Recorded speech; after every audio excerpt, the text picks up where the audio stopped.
Welcome back, everybody, to the Wandering Samurai Study, in which we review and analyze every single act told in Rurouni Kenshin, and today's act is Act 15, Beauty on the Run. Okay, so as far as introduction chapters to new story arcs go, I think that this is probably the strongest one that we've seen so far. Apart from, the opening act. Act 1 is really good in just that it sets the entire narrative in the grand scheme of things of everything that we're going to see in Rurouni Kenshin. But here, it kind of just expands on a lot of the things that we already know from the previous characters. And then it makes way for the new characters that are going to be introduced in this act to have their moment. And then, we get to see some of Sanosuke's friends that aren't necessarily included in the Kenshin group. But I'm really excited about the Oniwaban, and I'm really excited to talk about these next coming chapters. I think that this is such a good high to start, and I'm just looking forward to seeing where that momentum takes us, because I feel that at this point Watsuki is kind of running on full cylinders. I don't know, maybe that's just me, but let's go ahead and get into the chapter summary review, and we'll go ahead and talk about the highlights. Kaoru is worried that Kenshin wandered off again after searching around the dojo for him, but Yahiko fills her with even more worry when he tells her that Sanosuke took him to a gambling restaurant.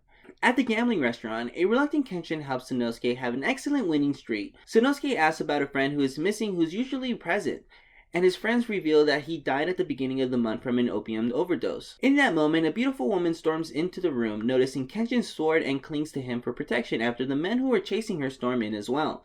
Kenshin and Sanosuke jump into action, protecting the woman and some of Sanosuke's friends after they're caught in the crossfire.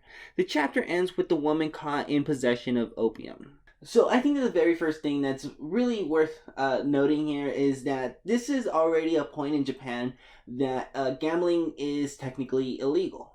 I know that gambling, even in our current era or current modern day, gambling is still technically illegal in Japan, though they have their loopholes to make sure that people get to gamble and such and such. I just think it's a little bit interesting, though, that by the Meiji era, I don't know if maybe it started with the Meiji era, that gambling was already illegal. In post-production, I'm going to go ahead and add the date to when gambling became illegal in Japan, maybe over the screen or maybe just right here.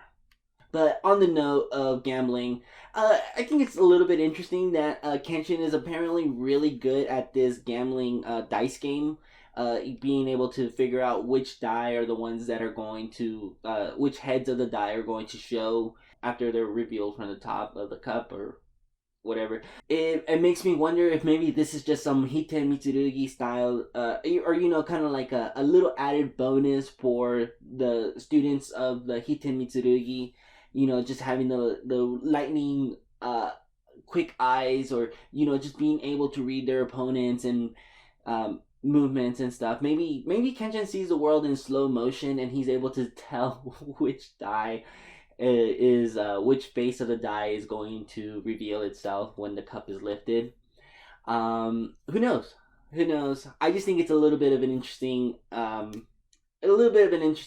tidbit about about Kenshin being good at gambling, or at this dice game.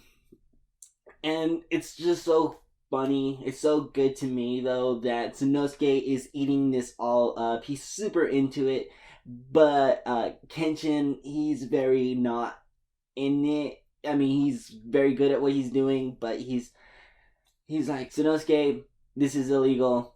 And Sanosuke has a great comeback where he's like, well, your sword is illegal too. And so moving on to Sanosuke, I think it's we get two sides of Sanosuke in this chapter. We get to see this really happy, really energetic, very Genki Sanosuke in this chapter, where he's into his winning streak. He's very cheerful. We see him in a way that we don't really get to see him up until this point. He's kind of really more or less remained in the background as just kind of like this cool character who has his little bits of moments where He maybe has some type of gag joke, but here he's in his element, and a happy Sanosuke is a happy me. But that's not to say though there is a juxtaposition to his character in this act where we actually see him flip flop to the entire opposite direction, where he's mad, he's livid when he finds out that his friend died from opium. And I think it's even more interesting that right from the get go, right from this chapter, we immediately get to see Sanosuke and the problems that he's going to have with Megumi moving forward. I believe that in the anime, it actually took until the end of that introduction chapter. I think that Sanosuke, I think it's actually at the very end where Sanosuke and Kenshin actually take Megumi home to the dojo and introduce her to Kaoru. But I like that because we don't actually see Kenshin and Sanosuke return to the dojo in this chapter, that immediately Sanosuke is already set to have this opposition or this anger towards Megumi. It's one of those situations where it just went from like 0 to 60 really quick. And since we already went ahead and mentioned Megumi and the opium that she is caught having in possession at the end of the act, Kanryu Takeda, uh, like I said, this chapter really like sets up some of the old expands a little bit more on the old characters, but also sets up the new characters that we're going to be seeing here. It expands on the old characters by showing us a little bit more of Kenshin, being good at gambling and such, and Sanosuke, we get to see him in his element. We get to see a happy Sanosuke, what he does on his free time.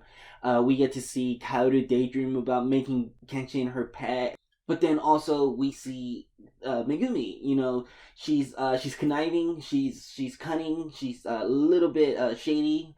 She runs in and she's immediately clinging for protection because she sees the swordsman, and these men are chasing her. Obviously they're not chasing her for no reason, so quickly that's going to cause some suspicion between Kenshin and Sanosuke. But also she lies about knowing Kanryu Takeda. She says, I've never even heard of that guy, or I don't know who they're talking about. And then immediately within a page or so, she says, tell Kanryu that I'm not going back.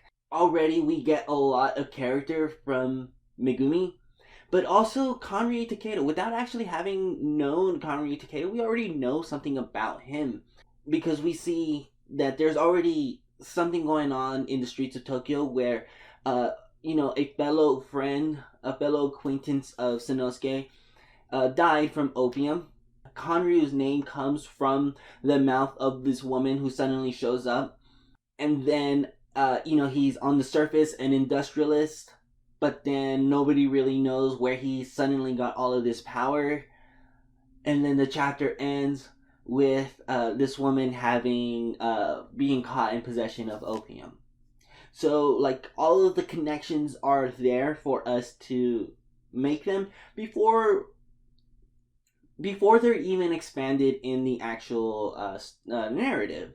This is just the introduction chapter to the arc that we're going to see.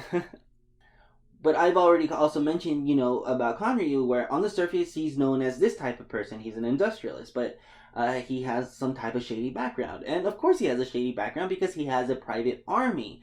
And the men also boast in Kanryu's name. We are part of the private army of Kanryu Takeda. Making an enemy of us is making an enemy of him. And then suddenly this like ninja type character shows up. The guy from the Oniwaban. I don't know his name at the top of my head. They didn't actually say his name in the chapter, I don't believe. But he was there. Suddenly he shows up. So it shows what kind of firepower Kanryu has without even actually really being in the chapter. So it just sets up the stage. It like I said, this act is just really good. And then also we just get to see some really cool Kenshin and Sanosuke synchronizing or symmetry, the two characters, they're in sync. I just love seeing the bromance between Sanosuke and Kenshin, where Sanosuke is mad, but he and Kenshin, they tackle this Oniwaban at the same time.